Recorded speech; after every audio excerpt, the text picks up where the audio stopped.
Greetings to all. BPA 143. Okay, Administrative System in BRICS. In Unit 6, I'm going to take Unit 6, BPA 143. Unit 6 control mechanism over administration. അതായത് ആറാമത്തെ unit ആണത്.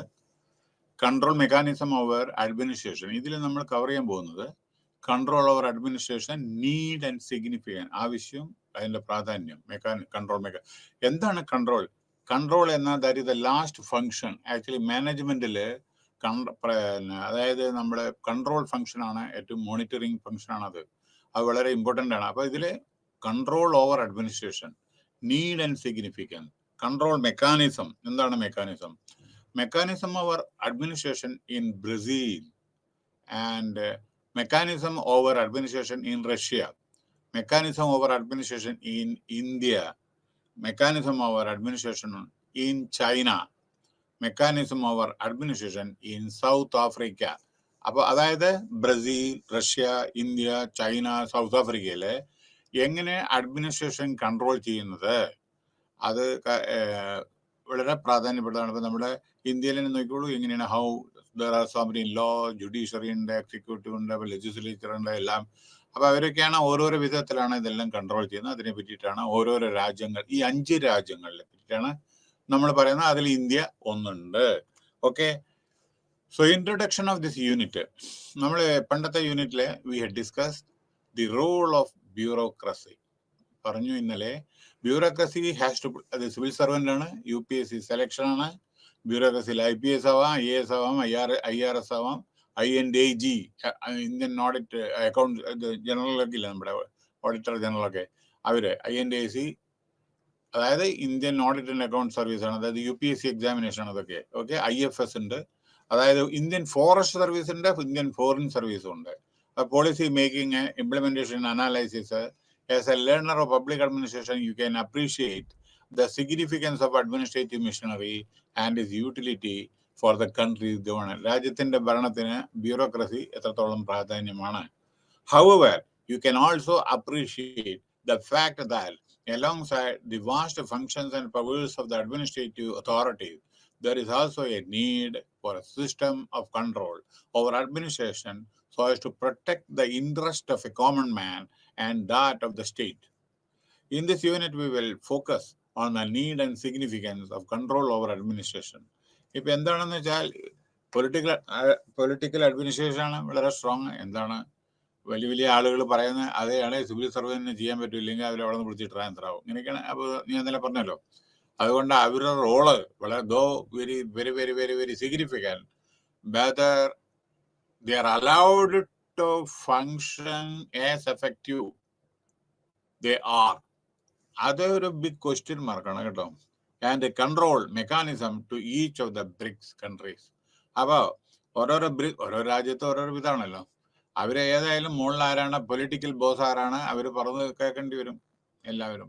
നിങ്ങൾ civil servant ആയിക്കോട്ടെ, ആരായിക്കോട്ടെ, തെറ്റുകൾ ചൂണ്ടിക്കാണിച്ചാൽ അത് ചൂണ്ടിക്കാണിക്കുന്ന ചിലവർക്ക് ഇഷ്ടമല്ല. മനസ്സിലായില്ലേ? തെറ്റുകൾ ചൂണ്ടിക്കാണിച്ച who are you to point out എന്നൊക്കെയുള്ള നില വരും ശരിക്കും. പക്ഷേ തെറ്റുകൾ തന്നെയാണ്, അത് മറക്കരുത് കേട്ടോ. എത്രയോ നമ്മുടെ പൊളിറ്റീഷ്യൻസ് ഉണ്ട്, ചീഫ് മിനിസ്റ്റേഴ്സ് ഉണ്ട്, മറ്റുള്ളവരുണ്ട്. ഈ പോയിന്റ് ഔട്ട് പിന്നീട് അവർ മനസ്സിലാവും, yes he has pointed out very good thing. അപ്പോൾ അവസാനമായിട്ട് തിരിച്ച് അവരോട് പറയും, okay you are done, your thing is. അത് അവർക്ക് പിന്നീട് മനസ്സിലാവും. അതായത് ബ്യൂറോക്രാസി പോയിന്റ് ഔട്ട് ചെയ്ത് നിങ്ങൾ അതേമാതിരി ചെയ്തിട്ടില്ലെങ്കിൽ വരുന്ന കോൺസിക്വൻസ് ഫേസ് ചെയ്യേണ്ടി വരും. അപ്പൊ അതില് ഈ പൊളിറ്റിക്കൽ ബോസും പെടും. മനസ്സിലായില്ലേ? നമ്മുടെ എത്രയോ ഉണ്ട് നമ്മുടെ പൊളിറ്റിക്കൽ ലീഡേഴ്സ്, ലാലു പ്രസാദ് യാദവ്, അതേമാതിരിയുള്ള ഓരോരോ പദങ്ങളും, ഇവിടുത്തെ സിസോഡിയ, അതേമാതിരിയുള്ള ആളുകള് എന്തെങ്കിലും തെറ്റ് ചെയ്താൽ അവർ ശിക്ഷിക്കപ്പെടും. മനസ്സിലായില്ലേ? അപ്പൊ ഇത് പക്ഷെ ഇവിടെ ഒരു പ്രാധാന്യം പറയാനുണ്ട്. ഈ ആരായിക്കോട്ടെ, ഇപ്പൊ കമ്പനിയിലായിക്കോട്ടെ, എവിടെയായാലും ശരി, boss is always right. You are suppose to function as per their requirement. അല്ലേ? ബോസ് ആണ് കറക്റ്റ്. കാരണം നിങ്ങൾക്ക് അതിനേക്കാളും ക്വാളിഫിക്കേഷൻ ഉണ്ടെങ്കിലും ശരി, ബോസ് പറഞ്ഞ മാതിരി നമ്മൾ ചെയ്തേ പറ്റും. പക്ഷെ ഞാനൊരു ഉദാഹരണം പറയാം. I had an opportunity to work under dynamic personalities. country is the biggest, scientist. രാജ്യത്തിൻ്റെ ഏറ്റവും വലിയ വലിയ സയൻറ്റിസ്റ്റുമാരുടെയും അഡ്മിനിസ്ട്രേറ്റേഴ്സിൻ്റെ കീഴിലുള്ള യോഗം എനിക്കുണ്ടായിട്ടുണ്ട്. 3-4 chairman managing director of public സെക്ടറിൻ്റെ വർക്ക് ചെയ്യാനുള്ള യോഗം എനിക്കുണ്ടായിട്ടുണ്ട്. പക്ഷെ ഇവിടെ ഞാനൊരു പോയിന്റ് ഔട്ട് ചെയ്യണം, ഒരു ചെറിയൊരു കാര്യം. ഇതെല്ലാം ഞാൻ പറയുന്നത് മോട്ടിവേറ്റ് ചെയ്യാൻ വേണ്ടിയിട്ടാണ്. നമ്മളെ സത്യസന്ധമായിട്ട് നമ്മളെ പ്രവർത്തിക്കണം. ചിലപ്പോൾ അത് മറ്റുള്ളവർക്ക് ഇഷ്ടാവില്ല, അത് വേറെ കാര്യം. പക്ഷേ നിങ്ങൾ നിങ്ങളുടെ പാർട്ട് ക്ലിയർ ചെയ്യണം. ഉദാഹരണം ഞാൻ പറയുന്നു. കുറെ കൊല്ലത്തിന് മുമ്പേ I was private secretary to company secretary of a public sector undertaking, official gazetted റാങ്കിലുള്ള പ്രൈവറ്റ് സെക്രട്ടറി ആയിരുന്നു ഒരു അനവധി വർഷങ്ങൾക്ക് മുമ്പേ. അപ്പം പെട്ടെന്ന് ഞാൻ 5 കമ്പനി സെക്രട്ടറിയുടെ കീഴിൽ വർക്ക് ചെയ്യും. Company secretary ACS FCS. അപ്പോൾ ഒരു പ്രാവശ്യം അപ്പം 5 കമ്പനി സെക്രട്ടറിയുടെ കീഴിൽ എനിക്ക് വർക്ക് ചെയ്യാനുള്ള യോഗം വന്നിട്ട് I learned a lot from them about the secretarial language, everything. Okay. അപ്പോൾ ഇവിടെ പറയാനുള്ള ഒരു ദിവസം നമ്മുടെ കമ്പനി സെക്രട്ടറിക്ക് പെട്ടെന്ന് എന്തോ അദ്ദേഹത്തിന് മിസ്സിന് എന്തോ സുഖമില്ലാതെ പെട്ടെന്ന് ലീവ് എടുക്കേണ്ടി വന്നു. ലീവ് എടുക്കേണ്ടി വന്നപ്പോൾ പെട്ടെന്ന് ബോർഡ് മീറ്റിംഗ് കണ്ടക്ട് ചെയ്യണമായിരുന്നു. ബോർഡ് മീറ്റിംഗ് കണ്ടക്ട് ചെയ്യണമെന്ന് വെച്ചാൽ കമ്പനി സെക്രട്ടറി വേണം. കാരണം അജണ്ട പ്രിപ്പറേഷൻ, മിനിറ്റ്സ് പ്രിപ്പറേഷൻ, പിന്നെ ഡയറക്ടേഴ്സിനെ വിളിക്കുക, എല്ലാം മെമ്പേഴ്സ് രജിസ്റ്റർ, അങ്ങനെ so many things are there. His duties very very very very very elaborate way. Board അജണ്ടയൊക്കെ ഉണ്ടാക്കണ്ടേ? അജണ്ട കളിക്കുന്നതാണോ? വളരെ അതെല്ലാം government of India senior level സെക്രട്ടറീസൊക്കെയാണ്. രത്തൻ ടാറ്റ ഇവരൊക്കെ ഉണ്ടായിരുന്നു ഞങ്ങളുടെ ഡയറക്ടർ. അപ്പൊ അവർക്കാണ് പോകേണ്ടത് അജണ്ട ബുക്ക്. അത് ബോംബെയിലായിരിക്കും ചിലർ ശ്രീനഗറിലായിരിക്കും, ചിലർ പിലാനി, രാജസ്ഥാൻ, ഇങ്ങനെയൊക്കെ ഉണ്ടായിരുന്നു. അപ്പോൾ എന്ത് ചെയ്തു, ഇയാള് ലീവിൽ പോയി. പെട്ടെന്ന് ബോർഡ് മീറ്റിംഗ് ഫിക്സ് അത്യാവശ്യമായിട്ട് വന്നു. അവിടെ ഒരു അർജൻസി വന്നു അവിടെ, കാരണം കമ്പനിയിൽ ഒരു തീപിടുത്തുണ്ടായി എവിടെയും. അപ്പോൾ അതിൽ പെട്ടെന്ന് ബോർഡ് മീറ്റിംഗ് കണ്ടക്ട് ചെയ്യണമായിരുന്നു. അപ്പോൾ കമ്പനി സെക്രട്ടറി ഇല്ല. ഉടനടി chairman managing director is appointed by the prime minister of India. മറക്കരുത്. ഓക്കെ. അപ്പോൾ ഇത് ഡിപ്പാർട്ട്മെന്റ് സെക്രട്ടറിയാണ് സൈൻ ചെയ്യുന്നത്. പക്ഷെ പ്രൈം മിനിസ്റ്ററുടെ അപ്രൂവൽ വേണം. കാരണം അവരുടെ ഒരു കമ്മിറ്റി ഉണ്ട്, അവർ അപ്രൂവ് ചെയ്തിട്ടേ പറ്റൂ ഈ ചീഫ് എക്സിക്യൂട്ടീവ്സിന്റെ കേട്ടോ. പോട്ടെ. അപ്പോൾ ചെയർമാൻ മാനേജിംഗ് ഡയറക്ടർ എന്നെ വിളിച്ചിട്ട് അജണ്ട ഉണ്ടാക്കാൻ പറ്റുമോ, agenda can you just prepare you are expert ആണ് അജണ്ട എന്നൊക്കെ പറഞ്ഞിട്ട് എന്നോട് അജണ്ട ഉണ്ടാക്കാൻ പറഞ്ഞു. അപ്പോൾ എന്ത് പറയും, ഞാൻ അന്ന് ഈ കമ്പ്യൂട്ടറൊക്കെ വളരെ കമ്മിയാണ് കേട്ടോ, ഇലക്ട്രോണിക് ടൈപ്പ്റൈറ്ററാണ് ഉണ്ടായിരുന്നത്. അപ്പോൾ അതിലൊക്കെ ഉണ്ടാക്കി എന്ത് ചെയ്തു, സാധാരണ എങ്ങനെയൊരു നമ്മുടെ പറയാൻ പോകുന്നത് എങ്ങനെയാണെന്ന് വെച്ചാൽ, നമ്മുടെ പൊസിഷൻ ക്ലിയർ ആയിട്ട് ആരായിക്കോട്ടെ നമ്മുടെ പൊസിഷൻ ക്ലിയർ ആക്കുക. ഇനി അതനുസരിച്ച് ചെയ്തില്ലെങ്കിൽ അവർ പൈസയാണ് പ്രോബ്ലം അതന്നെ ഇതാക്കണ്ടുള്ളൂ.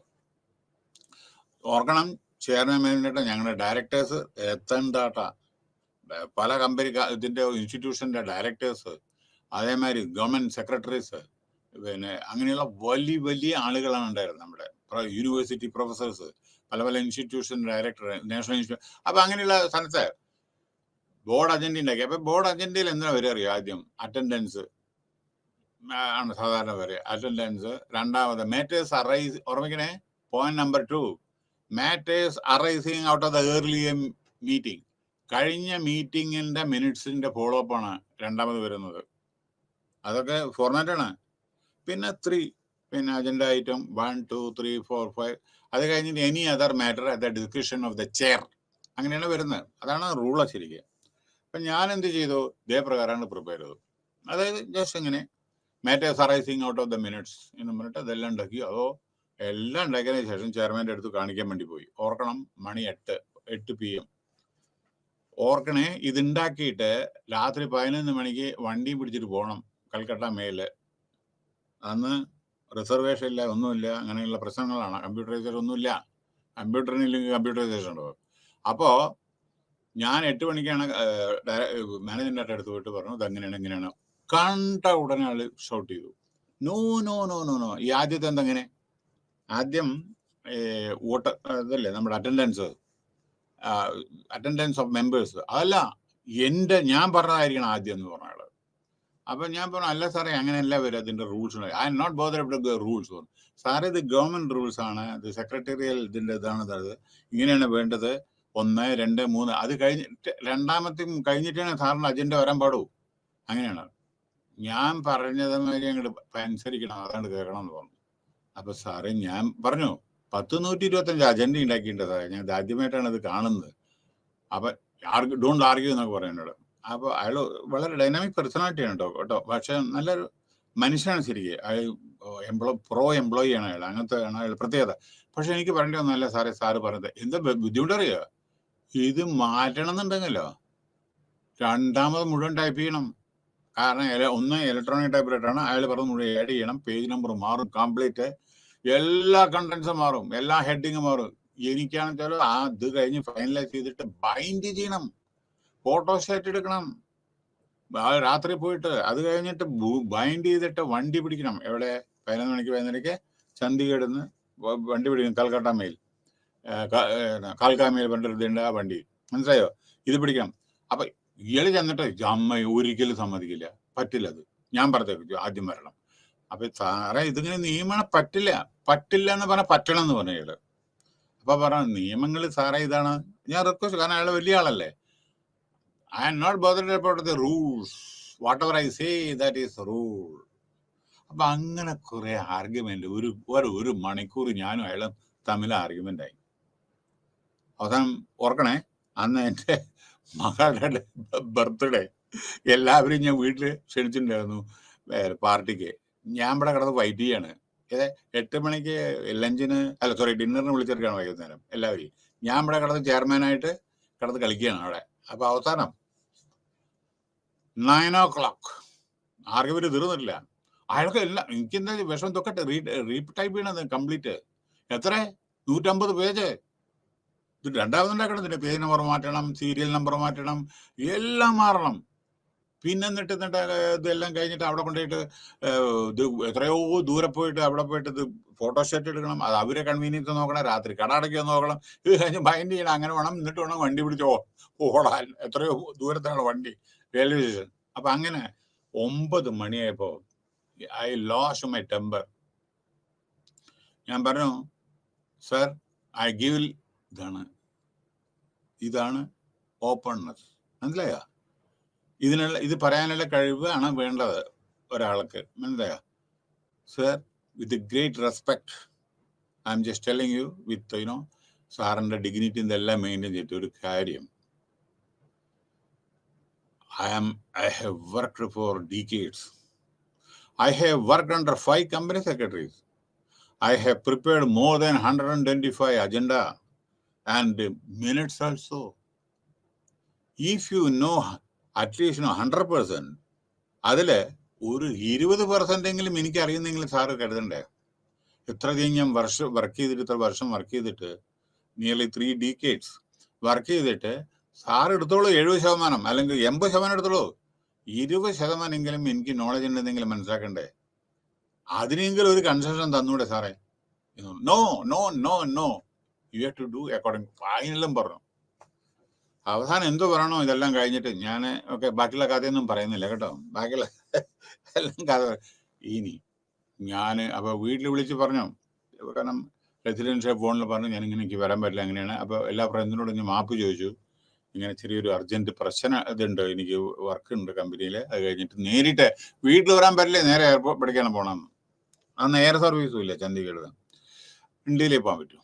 ഓക്കെ, അപ്പൊ ഇങ്ങനെയാണ്. സോ എല്ലാവരോടും മാപ്പ് ചോദിച്ചു, കാരണം വീട്ടിൽ ഊണ് കഴിക്കാൻ വന്നിട്ടാണ്. അതിൽ ഗൃഹനാഥനില്ല, അതാ രസം. കുട്ടിയുടെ അച്ഛനില്ല, ആകെ ഒരു മകളുള്ളത്, അച്ഛൻ ഇവിടെ.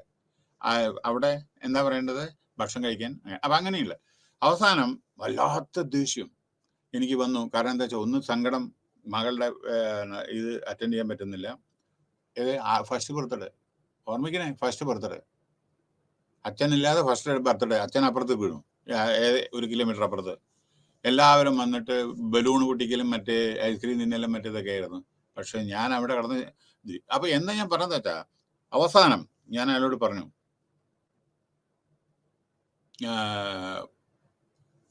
I will do, but I will take my own time. Perhaps ഇതൊന്ന് പോകാൻ പറ്റില്ല വണ്ടിയിൽ, എനിക്ക് പോകാൻ ഞാൻ മാക്സിമം ഞാൻ ചെയ്യാം. പക്ഷേ ഇത് നേരം വെളിച്ചാവുന്നവരെ ചെയ്താലും വണ്ടിക്ക് പോകാൻ പറ്റില്ല, ഇത് ഡിസ്ട്രിബ്യൂട്ട് ചെയ്യാനും പറ്റില്ല. കാരണം ഇവിടുന്ന് പോയല്ലേ ഡിസ്ട്രിബ്യൂട്ട് ചെയ്യാൻ പറ്റൂ. അത് എങ്ങനെ? ഒന്ന് ഇവിടെ, ഒന്ന് പിലാനി രാജസ്ഥാൻ, ബോംബെ രത്തൻ ടാറ്റ, ബോംബെ ഹൗസ്, ഇവിടെയൊക്കെയാണ് കൊടുക്കേണ്ടത്. അവിടെ ഓഫീസ് കൊടുക്കണത്. കാരണം 5-6 ദിവസത്തിനുള്ളിൽ പിന്നെ ഉള്ളിൽ ഒരു മീറ്റിംഗ് അറ്റൻഡ് ചെയ്യണം. അപ്പൊ നിയമമുണ്ട് 10-15 ദിവസത്തിന് മുമ്പേ അറിയിച്ചോളണം എന്ന്. അവരുടെ കൺവീനിയൻസ് കൊണ്ട് വലിയ വലിയ ആളുകളല്ലേ ഇവരൊക്കെ. അപ്പോ ഞാൻ പറഞ്ഞ ഡയറക്ടറോട്, മാനേജിങ് ഡയറക്ടറോട്, ഇതിന്റെ ഉത്തരവാദിത്തം സാറാണ്. കാരണം എനിക്കിത് കഴിഞ്ഞാലേ ഇത് കൊണ്ടുപോകാൻ പറ്റൂ. ഫോട്ടോസ്റ്റാറ്റ് കൊടുക്കണ്ടേ? ഇത് കഴിഞ്ഞ് ബൈൻഡ് ചെയ്യണം. ഫോട്ടോസ്റ്റാറ്റ് ബൈൻഡർ വേറെയാണ്. ഫോട്ടോസ്റ്റാറ്റിലവിടെ ബൈൻഡ് ചെയ്യില്ല. അത് വേറൊരു ബൈൻഡർ എടുത്ത് പോകണം. അത് 5-ാമത്തെ 6-ാമത്തെ നില വീട്ടിൽ കയറിയിട്ട് അവന് സമയമുണ്ടോ നോക്കണം. അവര് ബൈൻഡ് ചെയ്യണം. പണ്ടത്തെ ഇതൊന്നല്ല, ചെറിയ സൂചി കൊണ്ട് കുത്തിയിട്ട് നീ വലിച്ച് ഇങ്ങനെയൊക്കെയുള്ളതാണ്. അപ്പൊ എന്നിട്ട് അങ്ങനെയൊക്കെ എന്നോട് പോകുമ്പോ പറഞ്ഞു, I was very very angry, but I obeyed what ever he said. And അയാളെ ഞാൻ പറഞ്ഞു, അയാളോട് പറയാതെ തന്നെ. അപ്പൊ എന്നോട് പോകുമ്പോ പറഞ്ഞു, tomorrow before you go to office, ഞാൻ പറയുന്നു എനിക്ക് പോകാൻ പറ്റില്ലെന്ന്. അപ്പോ before you come to office you to meet me at the guest house, എന്നിട്ട് മാത്രമേ താൻ ഓഫീസിൽ വരാൻ പാടുന്നു എന്നോട്. ശരി സാറേ എന്നും പറഞ്ഞ് ഞാൻ അവിടുന്ന് പോയി. ഞാൻ മീറ്റ് ചെയ്യാനും പോയില്ല, ഒന്നും പോയില്ല. ഞാൻ നേരെ രാവിലെ ഓഫീസിൽ പോയി ചെയർമാനെ മീറ്റ് ചെയ്തേയില്ല. I was so annoyed and angry. കാരണം എന്തെന്ന് വെച്ചാൽ, ഒരു വശത്ത് എനിക്ക് മറ്റുള്ളവരെ വിളിച്ചിട്ട് വീട്ടിലില്ല, കുട്ടിയുടെ ആദ്യത്തെ ബർത്ത്ഡേ, അങ്ങനെയുള്ള വിഷം പേഴ്സണൽ. ഇത് രണ്ടാമത്തെ ഒഫീഷ്യൽ പ്രശ്നങ്ങൾ, അതും തീരാത്ത പ്രശ്നങ്ങൾ. ഇത് കൊണ്ടിട്ട് അത് കഴിഞ്ഞിട്ട് എനിക്ക് ടൂറ്. അപ്പൊ ഇങ്ങനെയൊക്കെയുള്ള പ്രശ്നം. അതിൻ്റെ ഇടയിൽ മിസ്സിസിന് വയ്യായിരുന്നു, സുഖം ഉണ്ടായിരുന്നില്ല പെട്ടെന്ന്. കാരണം അവിടുത്തെ തണുപ്പ് ഇത്ര 1 ഡിഗ്രി ഒക്കെ തണുപ്പത്ത് അസുഖം ബാധിച്ചു. അങ്ങനെയൊക്കെയുള്ള പ്രശ്നം ഉണ്ടായിരുന്നു. അപ്പൊ മാനസികമായി തളർന്നാണ് ഞാൻ ഉണ്ടായിരുന്നത്. അപ്പൊ ഇതെല്ലാം കഴിഞ്ഞ് ഞാൻ എന്ത് ചെയ്തു, രാവിലെ കാരണം എനിക്കന്ന് പോകാൻ പറ്റിയില്ല. എന്നിട്ട് ഞാൻ ഓഫീസിലേക്ക് പോണതിന് മുമ്പ് ഇള എന്നോട് പറഞ്ഞു, ഗസ്റ്റ് ഹൗസിൽ വന്നിട്ട് എന്നെ കണ്ടിട്ടാണ് ഓഫീസിൽ വരാൻ പാടുള്ളൂ. ഞാനൊന്നും പോയില്ല. ഞാൻ നേരെ ഓഫീസിൽ പോയി. ഇനിയാണ് ഞാൻ പറയാൻ പോകുന്നത്. ശ്രദ്ധിച്ചോളൂ. അപ്പൊ നിങ്ങൾ വിചാരിക്കും ഞാൻ കഥ പറയണം അല്ലേ? ഇതാ കഥയല്ല, അത് കോറിലേറ്റ് ചെയ്യൂ.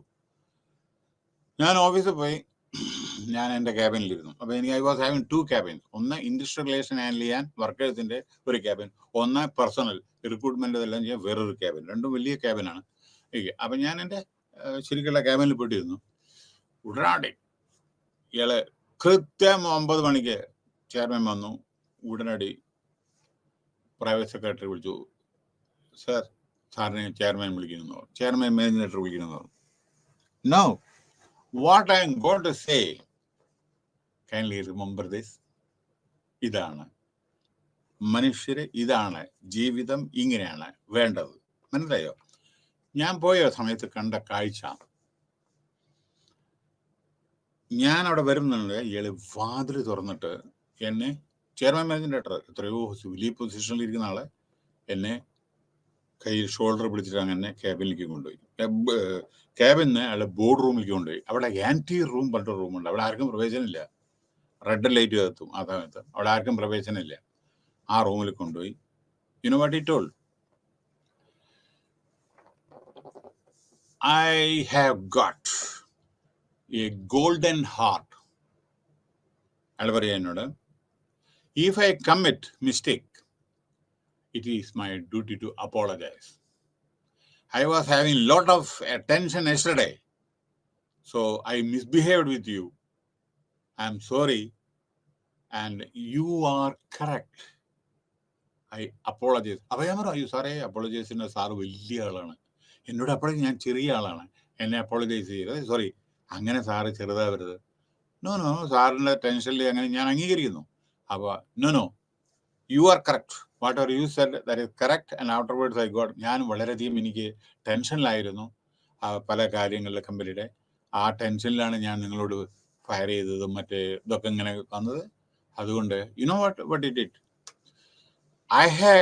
God has given a golden heart to me, and if I commit mistake, it is my duty to apologize, and I am hereby tender my apology to you for my misbehavior. Chairman managing director പറയണം. അയ്യോ, ഞാൻ പറഞ്ഞു അങ്ങനെ, no sir ചെറുതാവരുത്, you have not done any mistake, you are my boss, you are entitled to cold me also.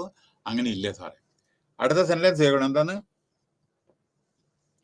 I understand that some months back, you had given an application for your promotion. Can you just ask a personal head to forward that application to me? അപ്പോൾ എൻ്റെ promotion due ഉണ്ടായിരുന്ന 2-3 മാസം മുമ്പേ ഞാനൊരു application കൊടുത്തിട്ടുണ്ടായിരുന്നു. അപ്പോൾ എന്നോട് പറഞ്ഞു, ക്യാൻ യു ആസ്ക്, അല്ലെങ്കിൽ അയാളെ ഇന്ന് മീറ്റ് ചെയ്യാൻ വേണ്ടി പറയുമെന്ന് പറഞ്ഞു. വേഗം അവിടെ പേഴ്സണൽ ഹെഡ് ഉണ്ടായിരുന്നു, അയാളോട് പറഞ്ഞു ചെയർമാൻ വിളിക്കുന്നു. ഞാൻ കാര്യമൊന്നും പറഞ്ഞില്ല, ചെയർമാൻ വിളിക്കുമെന്ന് പറഞ്ഞു. Chairman call him within 5 minutes. He told, I want that based on his sub application, you should give the promotion to him. And immediately, കാരണം അയാൾക്ക് 11 മണിക്കേറ്റ് എന്തോ ഫ്ലൈറ്റ് എന്തോ പിടിക്കണമായിരുന്നു. അതിനു മുമ്പേ I just want to sign that and please prepare immediately എന്നും പറഞ്ഞിട്ട് instruction കൊടുത്തു. Accordingly got promotion. ഇവിടുന്ന് എന്താ മനസ്സിലായത് നിങ്ങൾക്ക്?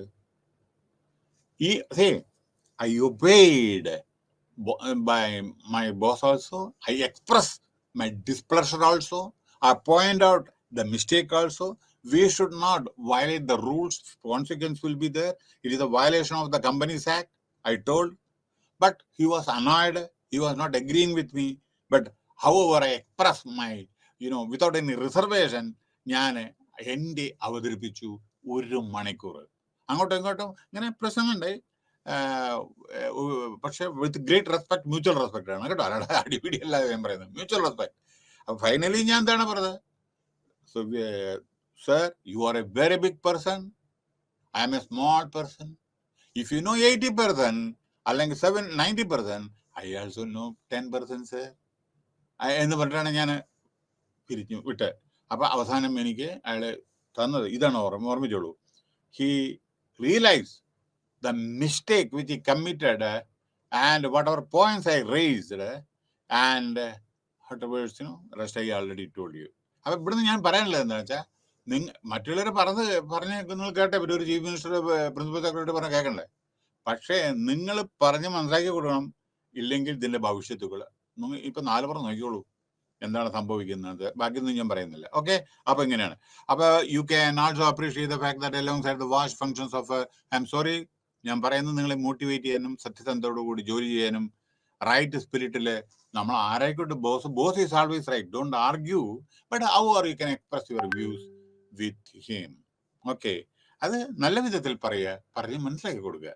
അത് ചിലപ്പോൾ അംഗീകരിക്കില്ല. ചിലർ വളരെ ഞാൻ പിടിച്ച മയിലിന് 2 കൊമ്പ് പറഞ്ഞവരൊക്കെ ഉണ്ട്. അതുമാതിരി ഡീൽ ചെയ്യുക, അത്ര മാത്രമേ ഉള്ളൂ. മനസ്സിലായില്ലേ? So you can also appreciate the fact that alongside that vast functions and powers of the administrative authority, administration വളരെ വളരെ വളരെ ടഫ് ആയിരിക്കണം. അഡ്മിനിസ്ട്രേഷൻ നോക്കൂ, ഒരു കമ്പനിയില് അല്ലെങ്കിൽ ഒരു മിനിറ്റ് കമ്പനി എടുക്കൂ, അഡ്മിനിസ്ട്രേഷൻ ശരിയല്ല എന്നുണ്ടെങ്കിൽ ഇതാ എന്താ പറയണ്ടേ, ഈ കടിഞ്ഞാണില്ലാത്ത കുതിരയുമാതിരി പോകും. മനസ്സിലായോ? അപ്പൊ അങ്ങനെയൊക്കെ വരും. പക്ഷെ ഞങ്ങളൊക്കെ സ്ട്രിക്റ്റ് 9 o'clock പറഞ്ഞാൽ അതിൽ അവിടെ ഉണ്ടാവും. മനസ്സിലായോ? 1 o'clock പറഞ്ഞാൽ അതുവരെ ഉണ്ടാവും അവിടെ. ലഞ്ച് 30 minutes പറഞ്ഞാൽ 30 minutes ആണ്, 35 അല്ല. അത് കഴിഞ്ഞിട്ട് നമ്മളിപ്പോൾ 5 മണിക്കാണെന്ന് പറഞ്ഞാൽ 5 മണിക്ക്, അത് കുറച്ച് ലേറ്റ് ആയിരുന്നെങ്കിലും, പക്ഷെ 5 മിനിറ്റ് മുമ്പ് വരില്ല. അപ്പോ we to adhere to the rules and procedures. അപ്പൊ അത് റൂൾസ് ഉണ്ടായാൽ അത് അഡ്ഹിയർ ചെയ്യാനും പഠിക്കുക. അതാണ് അഡ്മിനിസ്ട്രേഷൻ കേട്ടോ. ഓക്കെ, നൗ അതേമാതിരി ഓരോ രാജ്യങ്ങൾക്കും, ബ്രിക്സ് കൺട്രീസിലെല്ലാം, ഈ 3, 4, 5 രാജ്യത്തിലും ഇതേമാതിരിയുള്ള ഓരോ അഡ്മിനിസ്ട്രേഷൻ്റെ മാനുവൽസ് ഉണ്ട്, പോളിസീസ് ഉണ്ട്, പേഴ്സണൽ പോളിസി ഉണ്ട്, അഡ്മിനിസ്ട്രേറ്റീവ് പോളിസി ഉണ്ട്, വലിയ സ്റ്റാറ്റ്യൂട്ടറി ലോസ് ഉണ്ട്. അതെല്ലാം അംഗീകരിക്കുക. Control over administration need and significance accountability. ആരായാലും ശരി, അക്കൗണ്ടബിൾ അല്ലെങ്കിൽ ചിലപ്പോൾ കോടതിയിൽ പോകേണ്ടി വരും. ഇപ്പൊ കണ്ടില്ലേ, നമ്മുടെ ഇവിടുത്തെ ഹൗസിങ് അതേമാതിരി സെക്രട്ടറി ഇവരൊക്കെ ഇതാ കിടക്കണു, നമ്മുടെ ED ഒക്കെ ചോദ്യം ചെയ്യുന്നു, പലരും ചില ജയിലില് അങ്ങനെ കണ്ടില്ലേ. ബാക്കി ഞാൻ പറയുന്നില്ല. അക്കൗണ്ടബിലിറ്റി എന്താണെന്ന് മനസ്സിലായി. What ever work you are doing, you are accountable for it. മനസ്സിലായോ? അത്രേ പറയുന്നുള്ളൂ, ബാക്കിയൊക്കെ നിങ്ങൾക്ക് അറിയാം. അപ്പൊ ഡെമോക്രാറ്റിക് ഗവൺമെന്റില് ടാക്സ് പേസിന്റെ കാശാണ്. അപ്പൊ അതുമാതിരി അക്കൗണ്ടബിലിറ്റി വേണം ഓരോ കാര്യങ്ങൾക്ക്. Democratic theory provides that power emanates from the people and is to be exercised in the interest of the people. Within the government, അത് അങ്ങനെ പോകുന്നു. ഇവിടെ ഇമ്പോർട്ടൻ്റ് ആയിട്ടുള്ള കാര്യം പറയാം. The exercise control over administration is thus an organization imperative because of its foremost evaluate the performance in terms of goal. നമ്മൾ goal set ചെയ്താൽ പോരാ. ഞാൻ ഇങ്ങനെയും 6 മാസം കഴിഞ്ഞ് എങ്ങനെയും 1 കൊല്ലം കഴിഞ്ഞ് എങ്ങനെയോ, 2 കൊല്ലം കഴിഞ്ഞ് എങ്ങനെ, ഗോള് സെറ്റ് ചെയ്താൽ പോരാ. അത് നിങ്ങൾ ചെയ്യുന്നുണ്ടോ, പ്രോപ്പറായിട്ട് പെർഫോം ചെയ്യുന്നുണ്ടോ? ഞാൻ ഇതില് ഉണ്ട്, ചിലവരുണ്ട്, ഞാൻ 22ാം വയസ്സിൽ ഞാൻ CA ആവും, അത് കഴിഞ്ഞിട്ട് അക്കൗണ്ട്സ് ഓഫീസർ ആവും, 25 സീനിയർ അക്കൗണ്ട്സ് ഓഫീസർ ആവും, 28ാം വയസ്സിൽ ഞാൻ ഡെപ്യൂട്ടി മാനേജർ ആവും, 30ാം വയസ്സിൽ ഞാൻ ഡെപ്യൂട്ടി ജനറൽ മാനേജർ. ഗോള് മനസ്സിലായോ? പക്ഷെ അത് അവിടെ എത്തുന്നുണ്ടോ? നിങ്ങൾ പഠിക്കണം, അതിനൊപ്പം പഠിച്ചും പോകണം. അല്ലാണ്ട് ചുമ്മാ ഇതുകൊണ്ട് കിട്ടില്ല. ഇവിടെ ഒരു പോയിന്റ് നിങ്ങളോട് പറയേണ്ടത്, based on needs you have to improve your qualification. അല്ലാണ്ട് നമ്മൾ BA അല്ലെങ്കിൽ MA അല്ലെങ്കിൽ വേറെ പഠിച്ചു അയ്യോ ഇനി ലോകത്തിൽ വേറെ ഒന്നും ഇല്ല ഇരിക്കരുത്. നിങ്ങൾക്ക് പ്രൊമോഷൻ വേണമെന്നുണ്ടെങ്കിൽ അതിനോടനുബന്ധിച്ച ക്വാളിഫിക്കേഷൻ വേണം, മനസ്സിലായോ? അല്ലാണ്ട് നമ്മുടെ മൂലധനമായി നമ്മൾ പഠിച്ചും കൊണ്ടാണ് പോയി, അല്ലെങ്കിൽ BTech അല്ലെങ്കിൽ BE അങ്ങോട്ട് പഠിച്ചു പോയിട്ടുണ്ടെങ്കിൽ അതന്നെ അനലോഗ് ടെക്നോളജി പഠിച്ചു, ഇപ്പൊ ഡിജിറ്റൽ ടെക്നോളജിയാണ്, അപ്ഡേറ്റ് ചെയ്യണം. ഇപ്പൊ BTech ആണെന്ന് വെച്ചാൽ MTech പോകണം, BTech ബാച്ചലർ ഡിഗ്രിയാണ്. അപ്പൊ അതുകൊണ്ട് അതനുസരിച്ചിട്ട് ഓരോരോ പോസ്റ്റ് ഇതായിട്ട് ഇപ്പൊ ഞാൻ സമയത്തിന്റെ അഭാവം ഉണ്ടെങ്കിലും ഞാൻ പറയട്ടെ. പിന്നെ when I got government service in 1976 ബോംബെയില്. കേട്ടോളൂ, ഇത് നിങ്ങൾക്ക് അറിവിന് വേണ്ടിയിട്ടും മോട്ടിവേഷന് വേണ്ടിയിട്ടും പറയുന്നതാണ്. നിങ്ങൾക്ക് ഹെൽപ്പ് ചെയ്യുമെന്ന് ഞാൻ പ്രതീക്ഷിക്കുന്നു. കാരണം മനസ്സിലായോ, നിങ്ങളെ മോട്ടിവേറ്റ് ചെയ്യാൻ വേണ്ടി. അല്ലാണ്ട് നിങ്ങൾക്ക് ഉള്ളത് കൊണ്ട് നിങ്ങൾ സഫീഷ്യന്റ് ആണെന്ന് വിചാരിക്കരുത്. Existing knowledge which you are having at present is not sufficient to meet the future challenges. അതാണ് ഞാൻ പറയുന്നത്. ഫ്യൂച്ചർ ചാലഞ്ചസിന് നിങ്ങളുടെ എക്സിസ്റ്റിംഗ് ക്വാളിഫിക്കേഷൻ പോരാ, മനസ്സിലായോ? അപ്പോ ഇനി കേട്ടോളൂ, ഞാൻ ഗവൺമെന്റ് സർവീസിൽ പഠിച്ചപ്പോൾ, അത് കിട്ടിയപ്പോൾ 76. അപ്പോൾ 80 എനിക്ക് ചണ്ഡീഗഡിലേക്ക് ഒരു ട്രാൻസ്ഫർ ആയി. ചണ്ഡീഗഡ് ട്രാൻസ്ഫർ ചെയ്തപ്പോൾ അങ്ങനെ ഞങ്ങൾ ജോലി ചെയ്യുന്ന സമയത്ത് സെൻട്രൽ ഗവൺമെന്റ് ഓഫീസ് വർക്കണം. അപ്പം ഞാൻ എന്ത് ചോദിച്ചു, ഇനി 58 വയസ്സ് വരെ 60 വയസ്സ് യാതൊരു പ്രശ്നമില്ല, എനിക്ക് ഗവൺമെന്റ് സർവീസ് അല്ലേ, റിട്ടയർ ചെയ്യും, പെൻഷൻ കിട്ടും എന്ന് പറഞ്ഞിട്ട് സുഖമായിട്ട് ഇങ്ങനെ വാഴുന്ന സമയം. ഓക്കെ, ഓർമ്മിച്ചോളൂ, a friend in need is a friend indeed. എൻ്റെ അടുത്ത് ഒരു സർദാർജി ഒരാൾ ഉണ്ടായിരുന്നു. അയാളിപ്പോൾ ഡയറക്ടർ ഫൈനാൻസ് ആയിരുന്നു, ഇപ്പോൾ റിട്ടയർ ചെയ്തെന്ന് അറിയില്ല, റിട്ടയർ ചെയ്തിട്ടുണ്ടാവും. ദേവേന്ദർജി സിംഗ് പറഞ്ഞിട്ട് ഒരാളുണ്ടായിരുന്നു, തൊട്ടടുത്തായിരുന്നു. അപ്പം ഞങ്ങളിങ്ങനെ വർത്തമാനം പറഞ്ഞു, വളരെ ഫ്രണ്ട്ഷിപ്പോടെ ഞങ്ങൾ വർത്തമാനം പറയുമ്പോൾ ഒരേ ലെവലായിരുന്നു. ഒരു ദിവസം വർത്തമാനം പറയാം, കേട്ടോളൂ, ഒരു ദിവസം ഞാൻ വർത്തമാനം പറയുമ്പോൾ അപ്പം അയാളെ MA എന്തോ ഉണ്ടായിരുന്നു, ലിറ്ററേച്ചർ, ഇംഗ്ലീഷ് ലിറ്ററേച്ചർ. അപ്പം ഞാൻ ഗ്രാജുവേഷൻ മാത്രമേ ഉണ്ടായിരുന്നുള്ളൂ ആ സമയത്ത്, ബോംബെ യൂണിവേഴ്സിറ്റി എന്നൊക്കെ പഠിച്ചിട്ട്. അയാൾ എന്നോടൊരു ചോദ്യം ചോദിച്ചു, ഒറ്റ വാക്ക്, എൻ്റെ തലയിൽ പോയി അതാണ് എൻ്റെ ജീവിതം, ഒറ്റ വാക്ക്, അതാണ് ഫ്രണ്ട്. അയാൾ എന്നോട് ചോദിച്ച ചോദ്യം എന്തറിയോ? എൻ്റെ പേര് ഉണ്ണികൃഷ്ണൻ, കണ്ടില്ല നിങ്ങളെ പേര് കണ്ടോ? മിസ്റ്റർ ഉണ്ണി, കംപ്ലീറ്റ് ഉണ്ണികൃഷ്ണൻ എന്നൊന്നും പറയില്ല പഞ്ചാബിൽ. Mister Unni, what is your market value? If you are not having this job, നിങ്ങൾ പുറത്തു പോയാൽ നിങ്ങളുടെ എന്താ വാല്യൂ ചോദിച്ചു. പോരെ വലച്ചില്. അപ്പോഴാണ് ഇതെടുത്തത്. അല്ല, ഈ ജോലി ഇല്ലയെന്ന് വിചാരിക്കുക, ഈ ക്വാളിഫിക്കേഷൻ കൊണ്ട് പുറത്തു പോയാൽ എനിക്ക് എന്താണ് മാർക്കറ്റിൽ ജോലി കിട്ടുക എന്നാണ് ചോദിച്ചത്. അപ്പൊ അയാൾ പറയണ, ഞാൻ നല്ല ഫ്രണ്ട്ലി വേ ചോദിച്ചാണ് കേട്ടോ, അല്ലാണ്ട് നമ്മളെ ഇൻസൾട്ട് ചെയ്യാനല്ല, അങ്ങനെയല്ല, അതാണ് റിയൽ ഫ്രണ്ട്. അങ്ങനെയല്ല, ഞാൻ ഇതെല്ലാം പഠിച്ചിട്ടുണ്ട്, അപ്പോൾ എനിക്ക് ഈ ജോലി ഇല്ലെങ്കിൽ എനിക്ക് ഇതിന്റെ ആവശ്യമില്ല, ഐ എം ആൾറെഡി റിച്ച്. പഞ്ചാബിൽ പൊതുവെ എല്ലാവരും they are rich people, almost. Rich പൂറില്ല എന്നല്ല പറയുന്നത്. അപ്പോൾ അവർ, പക്ഷെ ഞാനിതെല്ലാം പഠിച്ചു വെച്ചിട്ടുണ്ട്. അപ്പോൾ what is your market value? തമാശയ്ക്ക് ചോദിച്ചതാണ് കാര്യം. ഇത് വല്ലാതെ എൻ്റെ മനസ്സിൽ കൊണ്ടു. ആ ഒരൊറ്റ വാക്കാണ് എൻ്റെ ജീവിതം മാറ്റിമറിച്ചത്. അന്ന് ഞാൻ പ്രതിജ്ഞ എടുത്തു, ഞാനും ശരി, എത്രത്തോളം എനിക്ക് മാക്സിമം പഠിക്കാൻ പറ്റും ഞാനും പഠിച്ചോളാം എന്ന് പറഞ്ഞിട്ട്. അപ്പൊ അവിടെ എന്താ പറയാനുള്ളത്, ഞാൻ പഠിക്കാൻ തുടങ്ങി. അപ്പോൾ അവിടെ എന്താ സംഭവം എന്ന് വെച്ചാൽ, 1989 ഗസറ്റഡ് ഓഫീസർ വേണമെച്ചാൽ നമ്മുടെ ഗ്രാജുവേഷൻ വേണം. അതെടുത്ത സമയത്ത് അവർ സീനിയർ ഓഫീസർ ആവണമെന്നുണ്ടെങ്കിൽ, ഓഫീസർ ആവണമെന്നുണ്ടെങ്കിൽ നമുക്ക് മാസ്റ്റേഴ്സ് ഡിഗ്രി വേണം. അപ്പൊ മാസ്റ്റേഴ്സ് ഡിഗ്രി എടുത്തു, അതായത് അഡീഷണൽ മാസ്റ്റേഴ്സ് ഡിഗ്രി വേണം. അപ്പൊ അത് മാസ്റ്റേഴ്സ് ഡിഗ്രി എടുത്തു. അത് കഴിഞ്ഞിട്ട് സീനിയർ ഓഫീസർ ആവണമെന്ന് വെച്ചാൽ ഡിപ്ലോമ വേണം. അപ്പോൾ ഡിപ്ലോമ എടുത്തു. അങ്ങനെ ഡെപ്യൂട്ടി മാനേജറായി. അത് കഴിഞ്ഞിട്ട് മാനേജർ ആവുന്ന സമയത്ത് പ്രൊഫഷണൽ ഡിഗ്രി വേണം. അപ്പൊ പ്രൊഫഷണൽ ഡിഗ്രി എടുത്തു. അപ്പൊ ഇതെന്ന് എന്താ മനസ്സിലായത്? ആവശ്യത്തിനനുസരിച്ച് നിങ്ങളുടെ ക്വാളിഫിക്കേഷൻ ഇമ്പ്രൂവ് ചെയ്യണം. അല്ലാതെ കിട്ടിയും കൊണ്ട് മൂലധനമായിട്ട് പോക്കറ്റിട്ട് ഇരിക്കരുത്. വളരാൻ പറ്റില്ല, പ്രത്യേകിച്ച് ഇപ്പോൾ. കാരണം ഈവൻ പബ്ലിക് സർവീസ് കമ്മീഷന് പോലും M.Tech-ഉം B.Tech-ഉം M.Phil-ഉം MBA-യും ഒക്കെയാണ്. എത്രയോ PhD-കാരെ നമ്മുടെ എംപ്ലോയ്മെന്റ് എക്സ്ചേഞ്ചിൽ പേര് രജിസ്റ്റർ ചെയ്തിരുന്നു, എഞ്ചിനീയേഴ്സ് രജിസ്റ്റർ ചെയ്തിരുന്നു, ഡോക്ടേഴ്സ് രജിസ്റ്റർ ചെയ്തിരുന്നു. ഇതാണ് അപ്പൊ നമ്മള് ഈ ബാക്കി പറയണ്ടല്ലോ. ഓക്കെ, ശ്രദ്ധിക്കുക. അപ്പൊ ഇവിടെ എന്താണ് പറയുന്നത്? It seeks to ensure optimum. അപ്പൊ എന്താ ഞാൻ പറഞ്ഞത്? ഇതിന്റെയൊക്കെ അഡ്മിനിസ്ട്രേഷന്റെ കാര്യമാണ് ഇതൊക്കെ പറയുന്നത്. It is future with distinguish public administration, democratic. Public administration പറഞ്ഞാൽ നോക്കൂ, രാജ്യത്തുള്ളതും ഇതൊക്കെ. പിന്നെ ഓട്ടോക്രാറ്റിക് പറഞ്ഞാൽ അറിയാലോ, നമ്മുടെ നോർത്ത് കൊറിയ നോക്കൂ, ഓട്ടോക്രാറ്റ്. ഇറാൻ, അവർ പറഞ്ഞതന്നെ ചെയ്യണം. അവിടുത്തെ രാജാക്കന്മാർ ആരാണെന്ന് വെച്ചാൽ എന്താ പറഞ്ഞ അവരാരോട് ഉത്തരവാദിത്തമില്ലല്ലോ. ഓട്ടോക്രാറ്റിന് ആരോട് ഉത്തരവാദിത്തം? നോർത്ത് കൊറിയയിലെ പ്രസിഡന്റ് ആരോടെ ഉത്തരവാദിത്തമുള്ളത്? ഒന്നുമില്ലല്ലോ. ഓട്ടോക്രാറ്റ് അങ്ങനെ ആയിരിക്കും. അപ്പോൾ അവിടെ അഡ്മിനിസ്ട്രേഷൻ പറഞ്ഞത് ചെയ്തേ പറ്റൂ, ഇല്ലെങ്കിൽ ചിലപ്പോൾ തല വെട്ടും അല്ലെങ്കിൽ ഷൂട്ട് ചെയ്യും. മനസ്സിലായില്ലേ? അപ്പോൾ ഓട്ടോക്രാറ്റ്. നമുക്ക് അങ്ങനെയല്ല, നമ്മുടെ ഡെമോക്രാറ്റ് ആണ്. അപ്പം പറയാനും പ്രവർത്തിക്കാനും ഫ്രീഡം ഓഫ് ടോക്ക് എല്ലാം ഉണ്ട്. Control mechanism. കുറെ പറയാനുണ്ട്, ഞാനൊന്നും പറയുന്നില്ല, കാരണം ശരിയല്ല ഒന്നും. പൊളിറ്റിക്കൽ ഡയറക്ഷൻ, അഡ്മിനിസ്ട്രേഷൻ ശരിയാവണമെങ്കിൽ പൊളിറ്റിക്കൽ ഡയറക്ഷൻ വേണം. തീരുമാനെടുക്കാനുള്ള കഴിവ് പൊളിറ്റിക്കൽ ഹെഡിന്.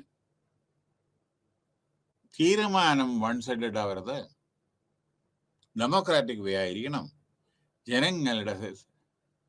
ജനങ്ങൾക്ക് പ്രയോജനകരമായ ഡിസിഷൻ എടുക്കാനുള്ള കഴിവായിരിക്കണം. അത് രാഷ്ട്രീയപരമായിട്ടാവരുത്. പല പൊളിറ്റിക്കൽ ഡയറക്ഷനും പലതും പല ആംഗിളിൽ വെച്ചിട്ടാണ്. അതല്ല ഡെമോക്രസി പറയുമ്പോൾ നമ്മളെല്ലാവരുടെ കാര്യങ്ങളും നമ്മൾ നോക്കണം. Routing, control and direction. Control വേണം ഓരോരോ കാര്യങ്ങളിൽ. ഡയറക്ഷൻ കൊടുക്കണം. Control over person. പിന്നെ ജോലി ചെയ്യുന്ന ആളുകളുടെ മീതെ ഒരു കൺട്രോൾ വേണ്ടേ? ഇതിപ്പം നമ്മൾ ആയാറാം ഗയാറാം എന്നുള്ള മാതിരി സെക്രട്ടറിയിലൊക്കെ ഉണ്ട്, എത്ര ആള് വർക്ക് ചെയ്യുന്നുണ്ട് പോലും അറിയില്ല. കുറെ പെർമനന്റ്, കുറെ റെഗുലർ, കുറെ കോൺട്രാക്ച്വൽ, കുറെ ബാക്ക്ഡോർ എൻട്രി, പിന്നെ പിൻവാതിൽ നിയമനം, എവിടെ നിന്നൊക്കെയാണ് ഡെയിലി വേജസ്. അപ്പൊ ഇവരൊന്ന് കൺട്രോൾ ചെയ്യണ്ടേ? കൺട്രോൾ വേണം, അത് എല്ലായിടത്തും വേണം. എന്തായാലും ഇപ്പൊ ഇന്നലെ കണ്ടു, ഇവിടുത്തെ PWD മിനിസ്റ്റർ ഏതോ ഒരു ഇതിൽ പോയിട്ട് നോക്കണ സമയത്ത് 11 മണിക്ക് ആരും വന്നിട്ടില്ല. 11 മണിക്ക് ചെക്ക്. അതെവിടെ?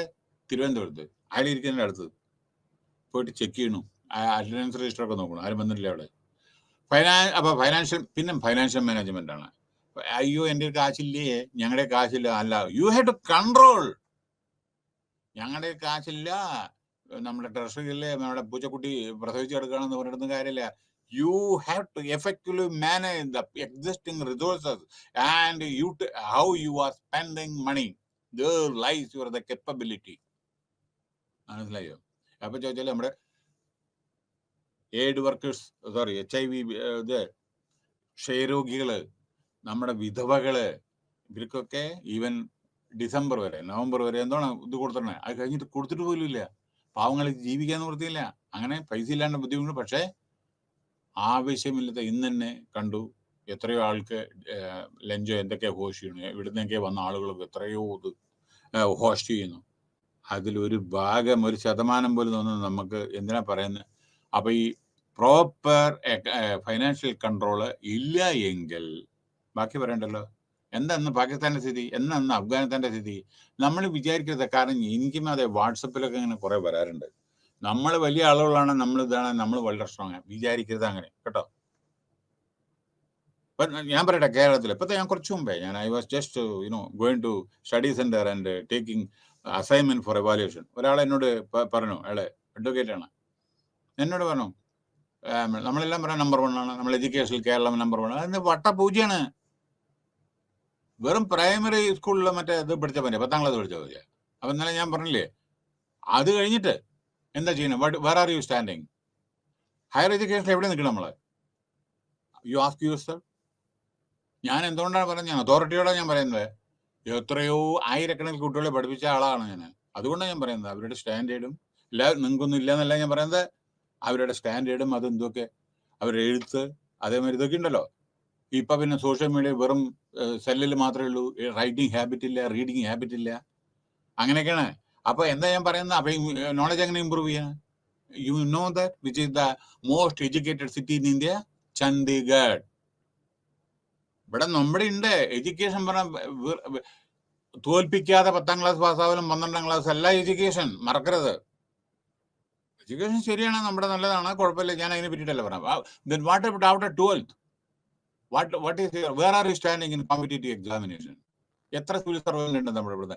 കംപ്ലീറ്റ് നമ്മുടെ 14 ഡിസ്ട്രിക്റ്റിലെ 12ഉം ഔട്ട്സൈഡ് കാഡർ, പുറമേ നിന്നുള്ള ആളുകളെ കളക്ടേഴ്സ്, IPS ഇതൊക്കെ. വൈ? കോമ്പറ്റേറ്റീവ് എക്സാമിനേഷൻ നമ്മൾ ശരിയായിട്ട് പാസ്സാവുന്നില്ല. IIT, IIM, ഇത് ഞാൻ പറയുന്നതെന്ന് ചോദിച്ച് മനസ്സിലാക്കൂ. പാലക്കാട് IIT-യിലെ ഒറ്റ കുട്ടി ഉണ്ടാവില്ല സ്റ്റാർട്ടിങ്ങിൽ കേരളത്തിൽ നിന്ന്. എന്നുവെച്ചാൽ ഞാൻ പറയുന്നത് അഡ്മിനിസ്ട്രേഷൻ അല്ല, കുട്ടികൾ പാസ്സായിട്ടായിരുന്നില്ല. അപ്പൊ നമ്മൾ ഈ വെറും നമ്മൾ പ്രപകാരം ചെയ്തിട്ട് കാര്യമില്ല. അതായത് ശരിക്ക് performance evaluation of each and every college and ranking, university, everything is very very essential. കേരളത്തിലെ ഒരു യൂണിവേഴ്സിറ്റിയും റാങ്കിങ്ങിൽ വരുന്നില്ല. അതാണ് വേറൊരു സവിശേഷത. ഒരു യൂണിവേഴ്സിറ്റിയും കേരളത്തിന്റെ നല്ല റാങ്കിങ്ങിൽ വന്നിട്ടില്ല ഇതുവരെ. ഞങ്ങൾ തെറ്റായിട്ടല്ലേ പറയുന്നത്, അല്ലെങ്കിൽ പേപ്പർ വായിക്കുക, അല്ലെങ്കിൽ ഇന്റർനെറ്റ് നോക്കുക. റാങ്കിങ്ങിനുണ്ട് നമ്മുടെ സർവേ, എവിടെ നിൽക്കണം നമ്മളതെന്ന് മനസ്സിലായോ? അമൃത ഡീംഡ് യൂണിവേഴ്സിറ്റിയിൽ, അത് പ്രൈവറ്റ് ആണ്, മനസ്സിലായില്ലേ? ഡീംഡ് യൂണിവേഴ്സിറ്റി ആണത്, അതുണ്ട് ഒന്ന്, മനസ്സിലായി? അങ്ങനെയുള്ള ചിലത് ഓക്കെ 20, 25 ഇന്ത്യയിൽ തന്നെ 20, 25 കഴിഞ്ഞിട്ടൊക്കെ കേരള യൂണിവേഴ്സിറ്റി ഒക്കെ വരുന്നത്. പോട്ടെ. അപ്പൊ എന്താ ഞാൻ പറഞ്ഞത്, എല്ലായിടത്തും കൺട്രോൾ വേണം, ഇന്റർനെറ്റ് കൺട്രോള് പറയണ്ടല്ലോ. അതേമാതിരി അഡ്മിനിസ്ട്രേറ്റീവ് ഒഫീഷ്യൽ ആണോ excise by the way rules and റെഗുലേഷൻസും വളരെ ഫോളോ ചെയ്യണം, പ്രൊസീജിയർ ഫോളോ ചെയ്യണം. Beside there are conduct rules to be followed by the സ്വഭാവം. കണ്ടക്ട് റൂളുണ്ട്, അതായത് നിങ്ങൾ ഇത് ചെയ്യരുത്, കറപ്ഷൻ പൈസ വാങ്ങരുത്, കൈക്കൂലി വാങ്ങിയാലോ. അതേമാതിരി വേറൊരു കാര്യം കൂടി, കൈക്കൂലിയുടെ കാര്യം പറയാം, കടങ്ങൾ കണ്ടമാനം വാങ്ങി കൂട്ടരുത്. അപ്പൊ ഇൻസോൾവെന്റ്, നിങ്ങൾ ഭയങ്കരമായിട്ട് കടക്കണിയിൽ പെടും, നിങ്ങളുടെ കുടുംബം ചിലപ്പോൾ ആത്മഹത്യ അതേമാതിരി വേണ്ടി വരും. അപ്പൊ കണ്ടക്ടർ റൂൾസ് വരുന്നുണ്ട്, നിങ്ങളെ അനാവശ്യമായ കടങ്ങളോ ഇതൊന്നും വരുത്തി വെക്കരുത്, കാരണം ജീവിതം തന്നെ താറുമാറാകും. അപ്പൊ ഇതൊക്കെ സർവീസ് റൂളുണ്ട്. പിന്നെ മേജർ മിസ്കണ്ടക്ട്, ഏതെല്ലാം തെറ്റുകൾ ചെയ്യാൻ പറ്റില്ല, മേജർ മൈനർ ഇതൊക്കെ ഉണ്ട്, പല പല പല പല കാര്യങ്ങൾ, അതാണ് സർവീസ് റൂൾസ്. അപ്പൊ അങ്ങനെ ഓരോ രാജ്യത്തും ഇതേമാതിരി ഉണ്ട്. പിന്നെ തെറ്റ് ചെയ്താൽ ഓരോന്നുള്ള ശിക്ഷ, ഡിസിപ്ലിനറി പ്രൊസീജിയർ, അത് കമ്പനികളിലും ഉണ്ട്. സ്മോക്കിങ്, സിഗരറ്റ് വലിക്കാൻ പാടില്ല പറഞ്ഞാൽ സിഗരറ്റ് വലിച്ചു, ടൈമിൽ വരാൻ പറ്റും, അങ്ങനെ ഓരോരോ ആക്ഷൻ ഉണ്ട്. മൈനർ ആക്ഷൻ, മേജർ ആക്ഷൻ എന്നൊക്കെ പറഞ്ഞിട്ടുണ്ട്. ക്രിമിനൽ ആക്ഷൻ ഉണ്ട് കേട്ടോ. ഒരാളെ കുത്തി ഓഫീസിൽ വിചാരിക്കുക, അത് ക്രിമിനലിൽ പെടും. ഒരു സ്ത്രീയെ അപമാനിച്ചു, ക്രിമിനൽ കേസിൽ വരും.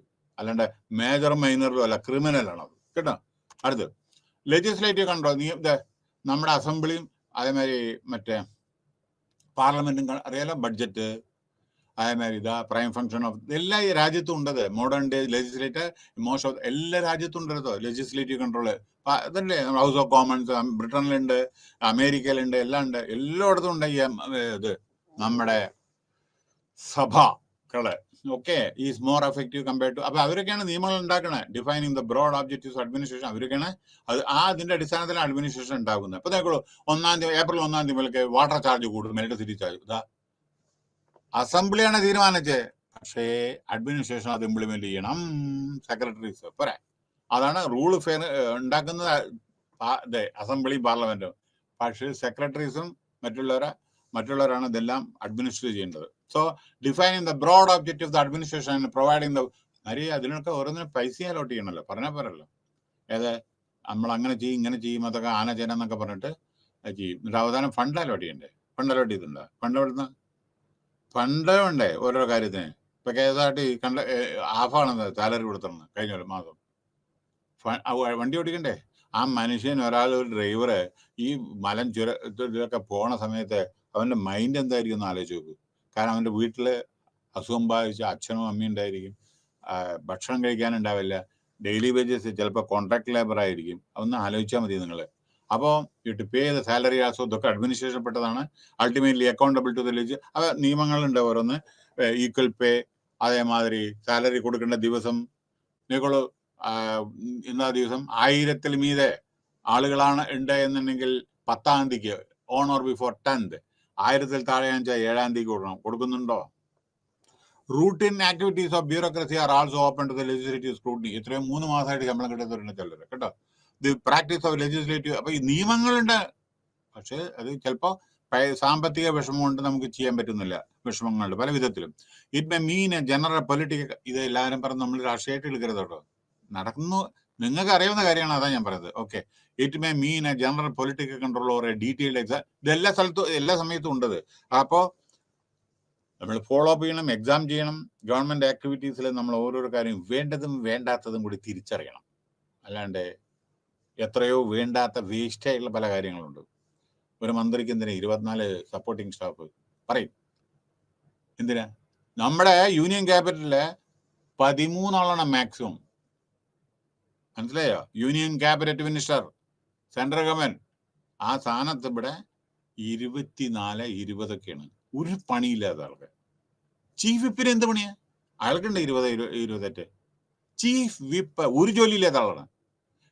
വോട്ട് ചെയ്യാൻ വേണ്ടി നിങ്ങൾ വോട്ട് ചെയ്യണേ എന്ന് വല്ല നോൺ കോൺഫിഡൻസ് പറഞ്ഞ ഒരു ഡ്യൂട്ടി ഇല്ലാത്ത ആളാണ്. അയാൾക്കുണ്ട് 20 ആള്. അപ്പൊ ഇതൊക്കെ അതേമാതിരി കാറുകൾ, ബിർഗോക്ക കാറുകൾ, ബാക്കിയൊക്കെ ഞാൻ പറയുന്നില്ല. അപ്പൊ wasteful expenditure should be reduce. That's all. അതിന്റെ ഫൈനാൻസ് കൺട്രോൾ, ജുഡീഷ്യൽ കൺട്രോൾ. നമ്മൾ ആരോടും ഇതുകൊണ്ട് വിരോധം ഉണ്ടായിട്ടല്ല പറയുന്നത്. ഫൈനാൻസ് എങ്ങനെ, കാരണം പൈസ ഇല്ലെങ്കിൽ നമ്മുടെ ഓർഡിനറി ആളുകളെ നിന്നല്ലേ പിരിക്കുന്നത്. ഇപ്പൊ നോക്കൂ, 1ാം തീയതി മുതൽ ഏപ്രിൽ 1ാം തീയതി മദ്യത്തിന് വില കൂട്ടി. ഇപ്പോൾ ലോട്ടറിക്ക് എന്തൊക്കെ അവരുടെ കമ്മീഷൻ കമ്മിയാക്കി. അവര് നിരാശ, ബസ്സുവിൽ കൂട്ടും, കുട്ടികൾക്കിടെ തോറ്റു. ഇവർക്കൊക്കെ നിരാശയല്ലേ വരുന്നത്. അപ്പോ ഗവൺമെന്റിന് നഷ്ടം വരുന്ന സമയത്ത് ആകെ അവർക്ക് റവന്യൂ ടാക്സ് ആണ്. വീട്ടിൽ നികുതി കൂട്ടി, മറ്റുള്ള നികുതികളെല്ലാം കൂട്ടുന്നു, ഇലക്ട്രിസിറ്റിയുടെ കൂട്ടുന്നു, വാട്ടറിന്റെ കൂട്ടുന്നു. അപ്പൊ ആരൊക്കെ അഫക്ട് ചെയ്യുന്നത്? സോ ഗ്യാസ്, നമ്മുടെ എല്ലാനും. So some common ground for the judiciary review. അപ്പൊ ജുഡീഷ്യറി എപ്പോഴാണ് ഇന്റർഫിയർ ചെയ്യണേ? അഡ്മിനിസ്ട്രേഷനിലെ നമ്മൾ തെറ്റായ കാര്യങ്ങൾ ചെയ്യുമ്പോൾ, അതായത് പ്രോപ്പറായിട്ട് റിക്രൂട്ട്മെന്റ് ചെയ്തില്ല, അല്ലെങ്കിൽ റിക്രൂട്ട്മെന്റ് നോംസ് ഫോളോ ചെയ്തില്ല, വയലേഷൻ ചെയ്തു, ക്ലിയർ വയലേഷൻ ലോ റൂൾസ്, അങ്ങനെയൊക്കെ സമയത്താണ് നിയമം കോടതി ഇടപെടുന്നത്. കാരണം ചിലവർക്ക് റിട്ടയർമെന്റ് വന്ന് കണ്ടു. ഒരു സ്ത്രീ ഇപ്പൊ നമ്മുടെ കേരളത്തിൽ 31ാം തീയതി റിട്ടയർ ചെയ്യണ സമയത്ത് ആ സ്ത്രീക്ക് കൊണ്ടിട്ട് വേറെ എവിടെ കൊണ്ട് ട്രാൻസ്ഫർ കൊടുത്തു. എന്ത് ചെയ്യുക? 31ാം തീയതി വിട്ട് എന്നിട്ട് കേരള ട്രിബ്യൂണൽ ഇത് അങ്ങനെയുള്ള പരിപാടികളൊക്കെ ഉണ്ട്. അപ്പൊ കോടതി ഇടപെടും. അതിന് violation of spirit of the constitution, അതായത് ഭരണഘടനയ്ക്ക് എതിരായിട്ട് പ്രവർത്തിച്ചാൽ പെടും. അതായത് ഗവൺമെന്റിലൊക്കെ ഓരോ കാര്യങ്ങളെ ഭരണഘടനയ്ക്ക് എതിരായിട്ട്. പിന്നെ when the administrative action is suppressive, ചിലപ്പോൾ അഡ്മിനിസ്ട്രേറ്റീവ് ഒരാളെ ജസ്റ്റ് അറസ്റ്റ് ചെയ്യാണ്, ഇൻജസ്റ്റിസ് ആണ്, അവിടെയും കോടതി ഇടപെടും. കൺട്രോൾ മെക്കാനിസം ഓവർ ഇനി ബ്രസീല് ഏകദേശം നമ്മളൊരു ഐഡിയ കിട്ടിയില്ലേ? ഇനി കേട്ടോളൂ. ബ്രസീല് ഇത് ജസ്റ്റ് നിങ്ങൾക്ക് ഓടിപ്പോവാ കേട്ടോ. കാരണം എന്താ വെച്ചാൽ ഓരോ രാജ്യത്ത് ഓരോ വിധമാണ്. അപ്പൊ അത് കാണാപ്പടം പഠിക്കേണ്ട ആവശ്യമൊന്നുമില്ല, ജസ്റ്റ് മനസ്സിലാക്കിയാൽ മതി. ബ്രസീൽ ആസ് എ പ്രസിഡന്റിന്റെ ആണ് അവിടെ powerful. Federal republic composed of union States, federal district and municipality. അതുപോലെ ജസ്റ്റ് വായിച്ചാൽ മതി കേട്ടോ. ഓരോരുത്തരുടെ ഭരണഘടനയാണത്. നമ്മുടെ സ്റ്റേറ്റ്, സെൻട്രൽ സ്റ്റേറ്റ്, അതേമാതിരി ഡിസ്ട്രിക്റ്റിൽ ഇത് അവിടെ എങ്ങനെയാണ്? Union state, federal district, municipality in which the exercise of power is attributed to distinguished independent law. അങ്ങനെ പോണു. അങ്ങനെ ജുഡീഷ്യറി ഇൻ ബ്രസീൽ ഈ constituted Federal Supreme Court, federal നമ്മുടെ apex court, Supreme Court of Justice, അങ്ങനെ പല പല പല കോടതികളെ റീജിയണൽ പറഞ്ഞാൽ ഹൈക്കോർട്ടായിരിക്കുന്നത്. ലേബർ കോർട്ട് പറഞ്ഞു, ഇലക്ഷൻ കോർട്ട് പറഞ്ഞു എന്നല്ലേ, മിലിറ്ററി കോർട്ട് പറഞ്ഞു എന്നല്ലേ. പിന്നെ ചില കാര്യങ്ങൾക്ക് വേണ്ടി സ്പെഷ്യലൈസ്ഡ് കോർട്ട് ഉണ്ട്. അത് ഞാൻ പറഞ്ഞില്ലേ, SIT മറ്റേതൊക്കെ. ചിലപ്പോ ആളുകളെ നേവിക്കാരെ അതേമാതിരി നമ്മുടെ ഇവിടെ ഉണ്ടായി നമ്മുടെ ഫിഷർമാനെ ഷൂട്ട് ചെയ്യുക. അപ്പം അതിനുള്ള സ്പെഷ്യൽ കോടതി, ഓരോ കാര്യങ്ങൾ ചില സ്പെഷ്യൽ കോടതി അവർ രൂപീകരിക്കും.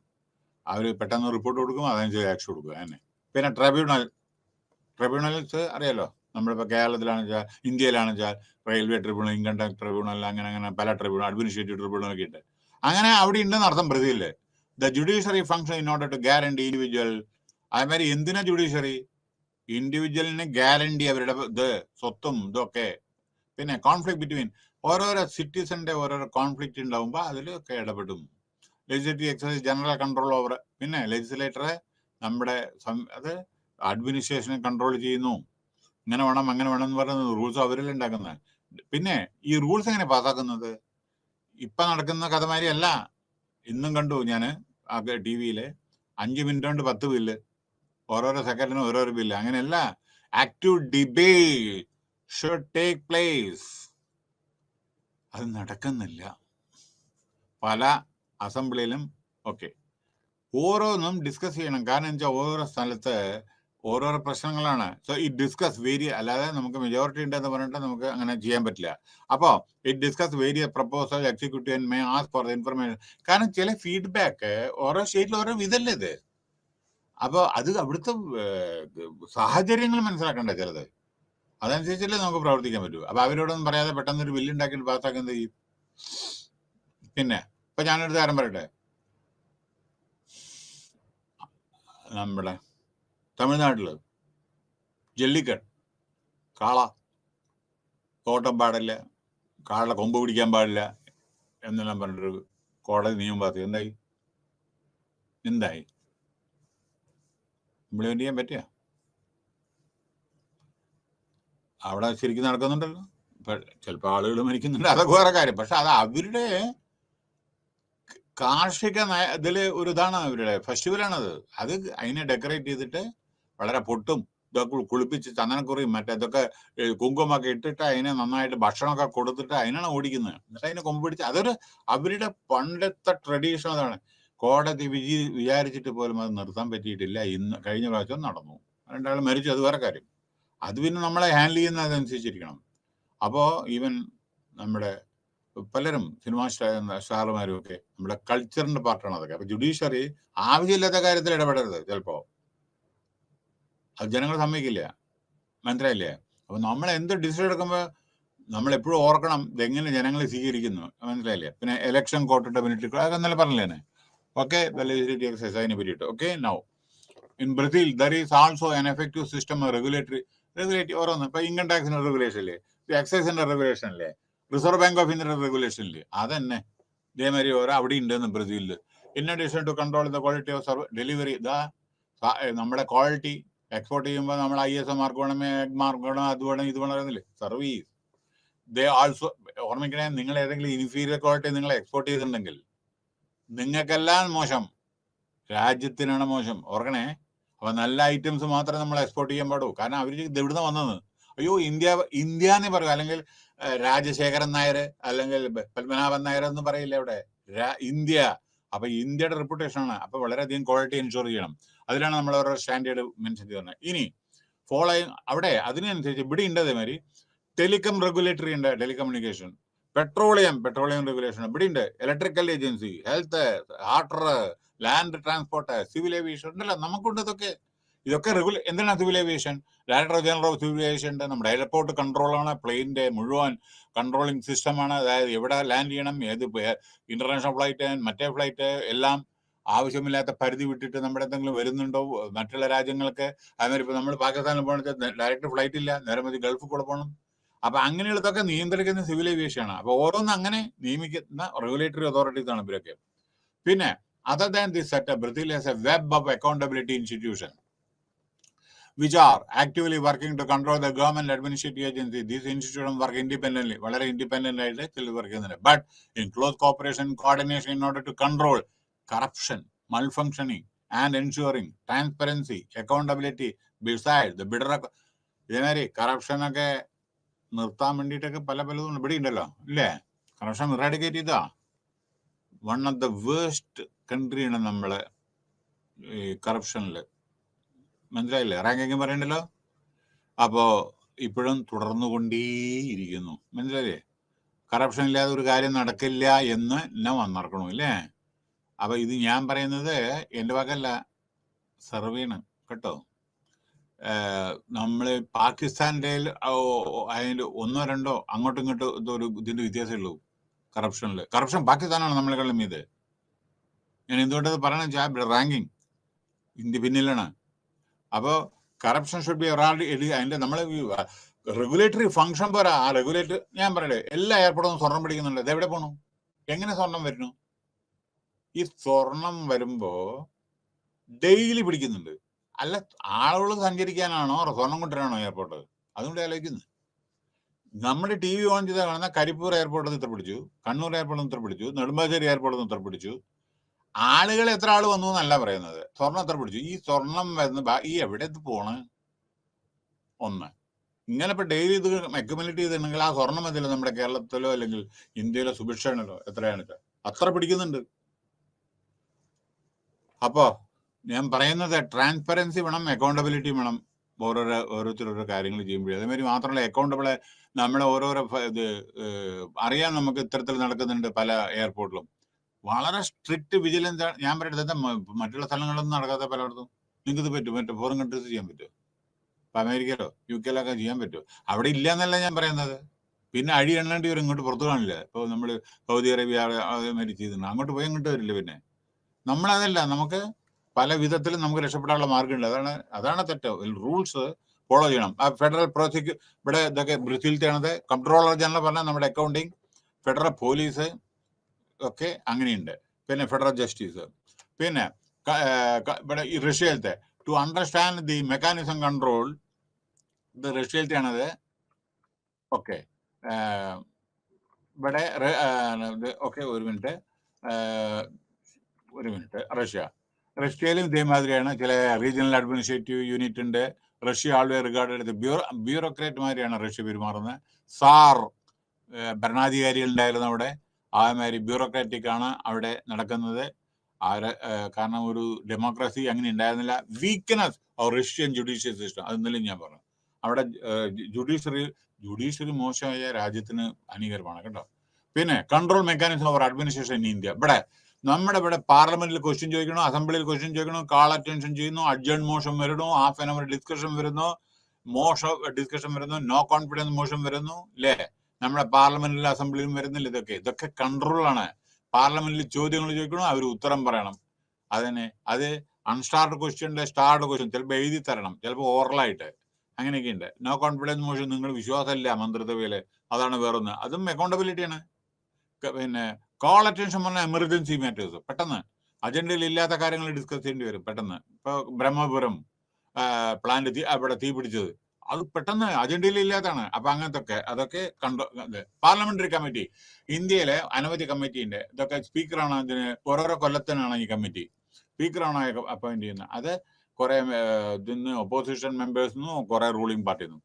Accounts committee, public accounts committee, estimate committee, committee on government assurance, petitions, അങ്ങനെ പലതും. Indian judiciary support committee on public sector undertaking പറഞ്ഞാൽ നമ്മുടെ ഏകദേശം 310 പബ്ലിക് സെക്ടർ അണ്ടർടേക്കിംഗ് അതിന്റെ ഫംഗ്ഷൻ റിവ്യൂ ചെയ്യുന്നതാണത്. പെറ്റീഷൻ, ഇത് റിപ്പീറ്റേഷൻ ആണ് കേട്ടോ, റിപ്പീറ്റേഷൻ ആണ്. പിന്നെ estimate committee, public accounts committee. Okay, അത് നമ്മൾ എങ്ങനെ ചെലവാക്കുന്നത്, എങ്ങനെയാണ് അതിന്റെ ഫോളോ അപ്പ് ആക്ഷൻ എത്രത്തോളം നമ്മൾ ചെയ്തു എന്നാണ്. പിന്നെ പബ്ലിക് സെക്ടർ അണ്ടർടേക്കിംഗ് കൺട്രോൾ ചെയ്യുന്ന അങ്ങനെ പല സബോർഡിനേറ്റ് ഇതുമുണ്ട്. പിന്നെ in India, judicial control over administration based on the grounds listed early in this unit, such as lack of jurisdiction, error procedure, error of law, violation of rules, natural justice, and so on. In India, the system of judicial control and review, judicially എന്തെങ്കിലും പറഞ്ഞാൽ അത് review ചെയ്യാനുള്ള ആരെങ്കിലും ഇപ്പൊ കോടതിയിൽ നമ്മൾ punishment കൊടുത്താൽ അത് റിവ്യൂ ചെയ്യാനും പറ്റും, അപ്പീൽ കൊടുക്കാൻ. It is on this foundation that Indian courts have built the super structure of control mechanism. Indian court വളരെയധികം സൂപ്പർ സ്ട്രക്ചർ ആണ്, വളരെ നല്ല കഴിവുള്ളവരാണ്. Okay, the ball law of judicial review of administrative action. അപ്പൊ judicial review ഒരു administrative action ആണ്. Developed by judges, impartial ആയിരിക്കണം, politically appointed ആവരുത്, വളരെ ജനങ്ങൾക്ക് ഉപകാരപ്രദമായ ജഡ്ജ്മെന്റ് ആയിരിക്കണം, on case to case basis. ഓരോരോ കേസും പ്രത്യേക ഇതിലാണ്. അപ്പൊ അത് നമ്മൾ അതനുസരിച്ച് പ്രവർത്തിക്കണം. ഇനി റിട്ട്, നമുക്ക് പല പരാതികളുണ്ട് കോടതിയിലെ. അതായത് ഓക്കെ, നോ റിട്ട് എന്ന് പറഞ്ഞാൽ ഒരാളെ, അതായത് കോടതിയിൽ വരുന്നതാണ് കേട്ടോ, ഒരാളെ ഇല്ലീഗലായിട്ട് നമ്മൾ അറസ്റ്റ് ചെയ്ത് വിചാരിക്കുക, അപ്പോ കോടതിക്ക് അധികാരമുണ്ട്. എന്റെ മകനെ കാണാനില്ല അച്ഛൻ പറയാ വിചാരിക്കുക, ഇതെവിടെ പോയി, ഇവനെ അറസ്റ്റ് ചെയ്തോ, എന്തിന്, ഒന്നും അറിയില്ല, ഉടനടി പ്രൊഡ്യൂസ് ചെയ്യണം കോടതിയിൽ. അതാണത് റിട്ട് ഹാബിസ് കോർപ്പസ്. എന്റെ മകനെ കാണാനില്ല, എന്റെ മകളെ കാണാനില്ലെങ്കിൽ, ആരെങ്കിലും കാണാനില്ല എന്ന് പറഞ്ഞാൽ അത് കോടതിയിൽ അവർ പ്രൊഡ്യൂസ് ചെയ്യണം. പിന്നെ മാൻഡമാസ്. പിന്നെ ചിലവരെ ശമ്പളം വാങ്ങി ജോലി ചെയ്യാത്തവരുണ്ട് ചിലവരെ. അപ്പൊ കോടതി പറയാം act, perform your duty properly, അതിനും അധികാരമുണ്ട്. ചിലവരെ ലോ ആൻഡ് ഓർഡർ സിറ്റുവേഷൻ മോശമാണ്, ഷൂട്ടേഴ്സ് ആയിട്ട് ഓർഡർ കൊടുക്കണം വിചാരിക്കുക, കൊടുത്തില്ല വിചാരിക്കുക, അവിടെ കടകളും എല്ലാം കത്തിച്ചു പോവും, ബിൽഡിംഗ് കത്തും. അപ്പൊ നമ്മുടെ കലക്ടർക്കാണ് ഇതിന്റെ പവർ, ഡിസ്ട്രിക്ട് മജിസ്ട്രേറ്റ്. അയാൾ അത് ചെയ്തില്ലെങ്കിൽ കോടതി പറയും ചെയ്യാൻ വേണ്ടിയിട്ട്. അതാണ് മാൻഡമാസ്. പിന്നെ ഇത് എന്താണെന്ന് വെച്ചാൽ ചില ഹൈക്കോടതി ചിലപ്പോൾ സബോർഡിനേറ്റ് താഴത്തെ കോടതിയിൽ നിന്ന് ആ റെക്കോർഡ് ഇങ്ങോട്ട് ട്രാൻസ്ഫർ ചെയ്യാൻ പറയും. കാരണം എന്തെങ്കിലും റിവ്യൂ ചെയ്യുന്ന സമയത്ത് താഴെയുള്ള കോടതിയിലെ റെക്കോർഡ് മേപ്പിട്ട് പ്രൊഡ്യൂസ് ചെയ്യാൻ വേണ്ടി പറയും ഹൈക്കോടതിയിലേക്ക്. അടുത്തത് ചിലരെ ജുറിഡിക്ഷൻ അല്ലാത്ത ചില കാര്യങ്ങൾ ചെയ്യും. അത് ഞാൻ പറയട്ടെ, നമ്മുടെ തൂക്കിക്കൊല്ല ഡെത്ത് സെന്റൻസ് സെഷൻ ജഡ്ജിന്, മറ്റേതിന് ഡിസ്ട്രിക്ട് സെഷൻ ജഡ്ജിനെയാണ് പാടും. അത് വേറെ ആരെങ്കിലും ചെയ്തു എന്ന് വെച്ചാൽ ഹൈക്കോടതിയിൽ റാറ്റിഫൈ ചെയ്യണം. അപ്പൊ ആ ജുറിഡിക്ഷൻ ഇല്ലാത്ത കാര്യങ്ങൾ നിങ്ങൾ ചെയ്തു ശരി. ഒരു മിനിറ്റ്, നിങ്ങൾ പോയിട്ട് ഇപ്പൊ കൽക്കത്തയുടെ ഒരു കാര്യം കേരളത്തിൽ കൺസിഡർ ചെയ്യാൻ പറ്റുമോ? ജുറിഡിക്ഷൻ നോക്കണ്ടേ? കേരള ഹൈക്കോടതി ലക്ഷദ്വീപും കേരളമാണ്. ജുറിഡിക്ഷനിലുള്ള ചെയ്യാൻ പാടും. അത് നിങ്ങൾക്ക് അധികാരപ്പെട്ട നിങ്ങൾ ചെയ്യണം. അല്ലെങ്കിൽ പ്രൊഹിബിഷൻ ചോദ്യം ചോദിക്കും, എന്തുകൊണ്ട് ചെയ്തു? നിങ്ങൾക്ക് അധികാരമില്ലാത്തടത്ത് എങ്ങനെ നിങ്ങൾ ഇടപെട്ട്? അടുത്ത് കോവാറുണ്ടോ? അതായത് ചിലവരെ 58 വയസ്സോ അല്ലെങ്കിൽ 56 വയസ്സോ കഴിഞ്ഞിട്ട് ഞാൻ റിട്ടയർ ചെയ്ത് പോയില്ല, അതായത് മൂപ്പരോട് ട്രാൻസ്ഫർ ആയാലും അവിടുന്ന് പോയില്ല വിചാരിക്കുക, വെക്കേറ്റ് ദ സീറ്റ്. അതായത് ലീഗൽ അതായത് ഓഫീസിൽ നിങ്ങൾക്ക് ഇരിക്കാനുള്ള അധികാരം 58 വയസ്സായി വിചാരിക്കുക. 58 കഴിഞ്ഞിട്ട് ഒരു ദിവസം ഇരിക്കാനുള്ള അധികാരമില്ല. അപ്പോൾ സീറ്റ് മാറാൻ പറയും, അതിനും ഉള്ള കോടതി. പിന്നെ അപ്പൊ കൺട്രോൾ മെക്കാനിസം ഓവർ അഡ്മിനിസ്ട്രേഷൻ, ഇത് നമ്മളെ കുറെ പറഞ്ഞു. കൺട്രോൾ മെക്കാനിസം, കൺട്രോൾ ഓവർ ചൈനീസിന്റെ പറഞ്ഞു. Administration exercise by the national, ചൈനയിൽ കോൺഗ്രസ് കമ്മ്യൂണിസ്റ്റ് പാർട്ടിയാണ്. The judicial control over administration has always be weak in China. ചൈനയിലെ കമ്മ്യൂണിസ്റ്റ് പാർട്ടി ജുഡീഷ്യറി എല്ലാം അവിടെ വളരെ ഇതായിട്ട് വരുന്നത്. പിന്നെ ഇവിടെ ആദ്യം ചൈനയിൽ സീറോ ടോളറൻസ്, ആദ്യമൊക്കെ എങ്ങനെ സീറോ ടോളറൻസ്, അങ്ങനെ തെറ്റുപാടില്ല, തെറ്റ് ചെയ്ത പനിഷ്മെന്റ് ചെയ്തിരുന്നു.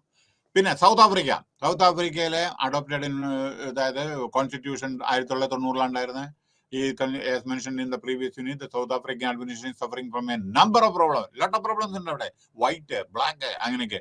Within the change in the regime, അനവധി കാസ്റ്റ് ഉണ്ട്, അനവധി റിലീജിയൻ ഉണ്ട് അവിടെ.